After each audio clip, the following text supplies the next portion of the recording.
ძვირფასო ტელემაყურებელო, მოგესალმებით ჩვენს გადაცემას, რომელსაც ქვია აკრედიტაციის გარეშე. ორი თემა გვაქვს. პირველი ეხება საქართველოს რკინიგზას. მინდა დააფიქსიროთ ეს შიდა მიმოწერის დოკუმენტი. თქვენ ხედავთ, რომ შესრულების სააგენტოს უფროსის მოადგილე ტურაშვილი წერს მგზავრთა გადაყვანის დირექტორის მოადგილეს ფინანსურ საკითხებში, ბატონ გეჯაძეს და წერს, რომ საბუღალტრო აღრიცხვის და ანგარიშგების სამსახურის შემოსავლებისა და დებიტორული დავალების აღრიცხვის სექტორში დაფიქსირებული მონაცემებით ელიტ ელექტრონიკსის სადებიტორო ნაშთია 1,176,000 ლარი. განმეორებით ხოთ გვასწავლოთ აღნიშნული თანხა ექვემდებარება თუ არა გაკვითვას. შეიძლება არც არაფერი არ ხდება, მაგრამ რა გიხარ ხელში ჩაგუვარდა ეს დოკუმენტი, მივიდეთ და ვნახოთ რა ხდება, მოვინახულოთ ეს უფროსის მოადგილე და ასე შემდეგ. გამარჯობათ. პრეს სამსახური გვინდა? იციან? ანგა. როდესაც ძვირფასო ტელემაყურებელო, ჩვენ ყოფებით სააქციო საზოგადოება რკინიგზის მიტინგ რუმში. აგერ ხედავთ რა ორიგინალურია, ნახე შპალებიდან ამოღებული. კარგი. ესე იგი, ეს დოკუმენტი გვაქვს და შესრულების სააგენტოს უფროსის მოადგილე ტურაშვილი. ეს რაზეა საუბარი? ჩვენ ესე იგი შევისყიდეთ ფინანსთა გადაყვანისათვის ტექნიკა. და როგორც წესი, როდესაც თანხა უნდა გადაიწყოს, საბუღალტრო ვისგან შეერიცხეთ? ვისგან შეისყიდეთ? აქედან დიახ. როგორც წესი, ხდება ხოლმე ესეთი ისა, რომ ვეკითხებით, ამით თვალიანება ხო არა აქვს, ამა თუ იმ კონკრეტულად ტერიტორიის. თქვენ რკინიგზის დავალიანება და ეფენდებარება თუ არა გაკვითვას, ან გადარიცხვა განვახორციელოთ თუ არა. დიახ. ეს წერილი რომ მივწერეთ, ჟეროდებით პასუხი ეს შიდა მიმოწერა ჩვენ. არა, გავიგე ხო და რა დავალებაზე. მე ვიცი ელიტ ელექტრონიქსი შეკითხვები იყო მაგ TBC ბანკის საკუთრება იყო, მე გაყიდეს და სხვა ისტორია ვიცი რაღაც. შეიძლება მცდარი ინფორმაცია მაქვს და აქ უბრალოდ რაში არის საქმე, უბრალოდ რა ტექნიკაზეა საუბარი, რომ გავარკვიოთ მაყურებლებს. ეს არის ჩვეულებრივი ტექნიკა, რომელიც დაახლოებით 1500 რამე არის მონიტორინგის ეხება, ფილიამ მგზავრთა გადაყვანა სჭირდებოდა და არა, დიდ თანხაზე არის საუბარი. არა, ეს სხვა თანხა. დებიტორული დავალიანება. ხო და აქ დავალიანება? სწორედ მაგდო ვეკითხებით, აქ თუ არა დავალიანება, ჩვენ ვეკითხებით ამით. ხო და მოწერია, იცით, შეიძლება მე კარგად ვერ ვიკვევი. ნაშთი არის 1,117,000, ხო?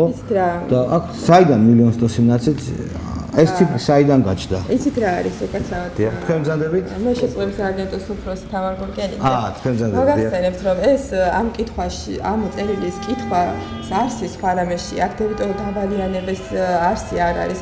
აქ არის ერთი სტრუქტურული ერთეული, საქართველოს რკინიგზის ეკითხება სტრუქტურულ ერთეულს, რომ წამოიშვა ელიტ ელექტრონიკსა და საქართველოს რკინიგზას შორის ახალი ვალდებულება, ახალი ხელშეკრულების ვალდებულება, რომ გადაურიცხოთ თანხა. მცირე ტექნიკაზე, ხო? დიახ, მცირე ტექნიკაზე. გავყიდოთ თუ არა ამ დებიტორული ნაშთიდან თუ არ გავყიდოთ. ეს ნაშთი აქვს, ესე იგი, ხო? ხო, დიახ, ჩაგივალეთ ზუსტად ამ კითხვის ამსახველი წერილი. სწორედ ეს მაინტერესებს, ქალბატონო, თქვენ სახელი უკაცრავად? ქალბატონო თამარ, სწორედ ეს მაინტერესებს, ელიტ ელექტრონიკსი ხო უთოს ყიდის კომპიუტერს და მე სხვა საინტერესო რაღაცას მათ შორის სოკოუჟი მალკა რაღაცეები და 117,000 მილიონი ეს თანხა საიდან დაუბრუნდა, საიდან გაუხდა ნაშთი, აი მაინტერესებს. ეს თქვენ შესყრების აგენტოს წერილი გაქვთ, შესყრების აგენტოს კომპეტენციას ცდება დებიტორული დავალიანება საიდან დაუბრუნდა. ხო და აგერ არა ვარ, ხო ეს ამასთან უფრო გაინტერესებს, თქვენ შეგიძლიათ წინასწორად გააკეთოთ ამის თაობაზე იმ სტრუქტურულ ერთეულთან, რომელსაც ეკუთვნის ეს საკითხი. აქ რა საკითხიც არის დასმული, ჩვენ გითხარით ამ წერილის არსი, რაც არის შესყრების აგენტოს. საბუღალტრო აღრიცხვის ანგარიშგების, უკაცრავად შეიძლება ვწდები. კარგად მინდა გავიგე. საბუღალტრო აღრიცხვის და ანგარიშების სამსახურის შემოსავლებისა და დებიტორული დავალებების აღრიცხვის სექტორში ესეთი სექტორი გაქვთ, ხო თქვენ ეგეთი? ეს არ არის ეს სექტორი, თქვენ სხვა ხართ, ხო? თქვენ გაქვთ შესყრების აგენტოს წერილი და ითხოვთ ამ წერილის განმარტება. ხო და აი ამ სექტორში რომ გადავიდეთ შეიძლება? აქ არა ვარ. ეს არის დებიტორული სექტორში. დიახ. არა, თქვენ არ იცით ესე იგი. არა, თქვენ რაზეც კითხულობთ, შესყიდების აგენტოს წერილი გაქვთ, ჩვენ იმასთან სწორედ დაკავშირებით ამაზე გეუბნებით. ვიტყვი. თქვენ არ იცით საიდან გაჩნდა ეს, ხო? ვერ გეტყვით, ეს არის ხო და არის სექტორი მოხოცი, სექტორი მოხოცი. წავიდეთ სექტორში 2007 წლიდან. ხო და მაინტერესებს. რა ისიც ახლა ეს სექტორში თქვენ ალბათ უკეთესი იქნება წინასწარ დაგეგმოთ ეს შეხვედრა ჩვენ პრესამსახურში. არა, ეხლა და ყველა კომპეტენტური პირი, ვისაც შეგვიძლია ამასთან დაკავშირებით, გაგცეთ პასუხი, შემდგომ დაგეგმოთ შეხვედრა.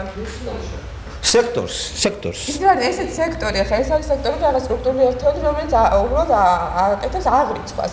ანუ ეს დებიტორული დავალიანება საიდან გაჩნდა ბატონო? საიდან გაჩნდა? ეგ მაინტერესებს. საიდან გაჩნდა? მე კი არ მაინტერესებს თქვენ რას წერთ შიგნით? Elite Electronics ეს დავალიანება საიდან გაუჩნდა? მილიონ ძალიან დიდი თანხაა, ხო? დიახ. საიდან? აი მაინტერესებს. გავიგეთ კინიგზაში. თქვენ ახლა მესმის თქვენი კომპეტენცია არ არის, ამიტომ მივმართავ, ვის მიმართვა, აბა ახლა. მაგრამ ახლა ეს სექტორი არის უბრალოდ სტრუქტურული ერთეული, რომელიც აღრიცხვას აწარმოებს. ალბათ ეს სტრუქტურული ერთეული ვერ გაგცემთ იმაზე პასუხს. აბა ვინ აქვს პასუხს? კომპეტენტური ორგანოები. ვინ არის კომპეტენტური ორგანოები? თქვენთან მორჩი ესე იგი, ხო? კარგი. რა პასუხი მიიღეთ ისე? Kai, აგვიანებს? ოქტომბერს დაგასაგები. რა ვქნათ? ვის გავეთ, კარგი. დიდი მადლობა გაგრძანდებოდეთ. ისურვეთ წარმატებებს. ცირელოდინის შემდეგ ჩვენთან მოვიდა ბატონი ირაკლი გეჯაძე. ფილიალმა გზავრთა გადაყვანა. ფილიალია დირექტორის მოადგილე ფინანსურ საკითხებში, ფინანსური მენეჯერი ამ ფილიალის. ბატონო, ეს წერილი თქვენთვის ნაცნობია, ბატონო ირაკლი. პასუხი გაიცით თუ ჯერ არა? ჯერ არა. რა საპირებთ რა პასუხის გაცემას? სწავლობთ ამ წერილს. ორჯერ მოგმართათ უკვე. პირველზე პასუხი იყო რომ შესწავლის საჭიროებს. კარგი. მოდი ვილაპარაკოთ რატომ დაუგრავდა Electronics 1.176.000 მილიონ დოლარზე მეტი დავალიანება კინიგზის. ეს არის ძველი დავალიანება, რომელიც მოდის 2007-2009 წლების დავალიანებაზე ლაპარაკი. რომელიც იყო საიჯარო ხელშეკრულება არსებობდა და ამასთან დაკავშირებით არის. ხალხს რომ განუმარტოთ, რა ხელშეკრულებაზეა საუბარი? იცით რა, მე გონჯობია რომ უფრო სრულყოფილი პასუხი რო გიქვნა ამ საკითხის შესწავლის პროცესში. საუბარი არის სადგურის იჯარაზე. სადგური იჯარით აიღო? რომელი სადგური? ნავთლუღის სადგურზე ლაპარაკი. ნავთლუღის სადგური აიღო იჯარით. იჯარით გაეცით თქვენ? ხო და ანუ თორა იქნება ჩემი რომ საკითხის შესწავლის პროცესში ჩვენ როგორც ფილიალთა გადაყვანა კინიგზის შემადგენელ ბიზნეს ერთობლივს ეს კონტრაქტი არ მოგვიცა ეხლა ხანს სამგზავრო გადაყვანა. რამდენი ხანია გადაყვანა? ბატონო? რამდენი ხანია? რამდენიმე თვეა. ხო, მაგრამ შესწავლის პროცესშია და დამატებით დიდი ბოდიში ვერ გავიგე შესწავლის პროცესში რა არის? თქვენ შეგიძლიათ მივასწავლოთ შემდეგი რამ. კომერციული საიდუმლოება და არ გეტყვით. არ ვიცი ეს არ არის პასუხი, ხო? არა, შესწავლის პროცესში და სრულყოფილი კომპეტენტური პასუხი რო გაგცეთ, მაგით გეუბნებით მე. კონტრაქტი ხო იცით თქვენ შინაარსი კონტრაქტის. რა ვალდებულებები ქონდა Electronics? მეტი არაფერი. კონტრაქტის საიდუმლოა კონტრაქტი რომ ნახოთ. მაჩვენ, თამაში არ მოგხერხავთ. წამოყვებით სადაა თქვენ სამსახური, მაჩვენ ნახოთ. თუ არ არის პრობლემა. რატომ უნდა იყოს საიდუმლო ოფიციალურად? უნდა მოგაწოდოთ ახლა. ეხლა ვერ მომცემთ? არა, აი ოფიციალურად მოითხოვეთ. ხელმძღვანელი ძამდებით, ხო? მე გახლავართ. რატომ წარმოეშვა $1,000,000? იქნება აგვიხსნათ მარტივიანი ადამიანური ხალხი გვიყურებს, გესმით? კითხვა ჩნდება. რატომ უნდა წარმოექმნას Elite Electronics $1,000,000 კინიგზის დავალიანება? რა არის? აი ხალხს უთხარით. საიჯარო ქირა, მეტი არაფერი ხარ. არ იხდიდა? დაუგრახან დაგროვდა ნაშთი ესე კი ვერ იხდიდა. ვერ იხდიდა, ხო? სასამართლოში მიმართეთ? არ ვარ ამაში გაცნობიერებული და კონო შალვარ ახლა როგორ გიწყდით. აბა ვინ არის გაცნობიერებული? დიდი ბოდიში. მე უბრალოდ მინდა გითხოთ თქვენ როგორც კინიგზის წარმომადგენელს, ოფიციალურ პირს. ადამიანს, რომელსაც ევალება სახელმწიფო ფულის განკარგვა, ეს ხო კერძო სტრუქტურა არ არის. კერძო სტრუქტურა რო იყოს, არც მოვიდოდი აქ და თქვენი პრობლემა ექნებოდა. სახელმწიფოს წინაშე კერძო სტრუქტურას წარმოექმნა $1,000,000-ზე მეტი დავალიანება. თქვენ ახლა მეუბნებით, რომ არ იცით რა წერია და როგორ არის და არის თუ არა ნაჩივლები, გასამართლებრივი გზები გამოინახა ამ ფულის უკან დასაბრუნებლად. როცა დაირღვა ხელშეკრულება სასამართლოს მიმართა თუ არა რკინიგზა, მე ხუნა იცოდეთ. აწუთას ვერ გაგცემ პასუხს კომპეტენტურს. ბატონო ირაკლი, რამოდენიმე თვე ხო სწავლობთ ამ საკითხს? და ამ შესწავლის პროცესში, საბუთში, ანუ кейსში, თლიანად ამ პაპკაში, ხო იდებოდა სასამართლოში მიმართეთ თუ არა? ან თუ არ მიმართეთ, არ იდებოდა და ამას გეკითხებით, სასამართლოს მიმართეთ თუ არა? ამ წუთას ვერ გაგცემთ ესეთ კომპეტენტურ პასუხს და კი როგორ გითხრათ? თქვენ სწავლობთ საქმეს დებიტორული დავალიანების თაობაზე. მიმართა თუ არა რკინიგზამ ამ ფულის ამოსაღებად, კი თუ არა პასუხის გაცემა, არანაირ კომპეტენციას არ აქვს. კომპეტენტური რო გითხრათ ახლა მეტი როგორ გაგცეთ პასუხს?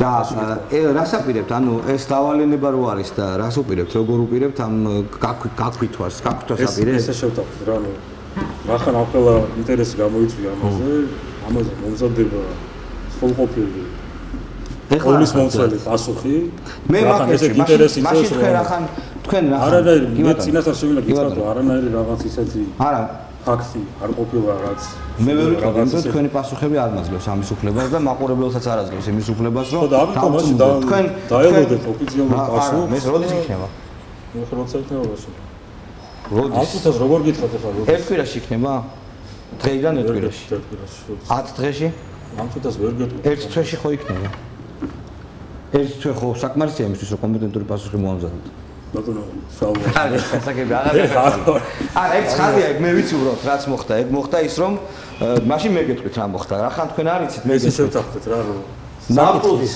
პროცესია ანუ თქვენ ახალს ვერ მეტყვით ახლა თქვენ არ ამბობდა მე ვიტყვი მაშინ და დადასტურებას მოხდა ნაპრობის სადგური აიღო ელექტრონიქსმა წარმოიშვა ეს დავალიანება ეგ სხვა შორის როგორ გადაეცეთ ეს იჯარა კონკურსი იყო აუქციონი იყო როგორ არის წესი საერთოდ თქვენთან სადგურებს როგორ გადასცემთ იჯარის წესით კი გადასცემთ მაგრამ აუქციონია ტენდერია როგორ არის ეგეც არ იცით გასაგებია ხო და არ შეასრულა ვალდებულება ეხლა აქვს ეს ჯარიმები ეს მთელი ამბავია არის ეს მიგდებული ეს მიწა დაანგრეულია და თქვენ არ იცით რა უნდა უყოთ და ეხლა ამ ფირმას მე არაფერს აწინააღმდეგო არ მაქვს ამ ფირმასაც შეიძლება ვკითხოთ მაგრამ ის კომერციული ფირმაა და ვალდებულება არ აქვს არანაირი და თქვენ მეტი ვალდებულება გაქვთ იმიტომ რომ სახელმწიფო ფულია კარგით დიდი მადლობა ამ საკითხით ჩვენ დავკავდებით და შეგაწუხებთ ხოლმე კარგად ამით ძვირფასო ტელემაყურებლებო, ჩემო კარგებო, ჩვენ ვამთავრებთ ამ გადაცემას, თემა არ მთავრდება, გაურკვეველია რატომ დაუგროვდა $1 მილიონზე მეტი დავალიანება Elite Electronics რკინიგზის და რკინიგზა რას უპირებს, იჩივლა თუ არა თავის დროზე, რამოდენიმე წლიანი დავალიანება, რას უპირებს იმ საიჯარო ხელშეკრულებას, რომელიც არ შესრულდა, ვისი არის ეს მიწა, რომელზეც არის საუბარი, რომელიც რავალდებულებას არ შეასრულა Elite Electronics-მა ბატონი გეჯადის პასუხები იყო არაკომპეტენტური მართლაც. ველოდები სხვა პასუხებს, ამით გემშვიდობებით ნახვამდის.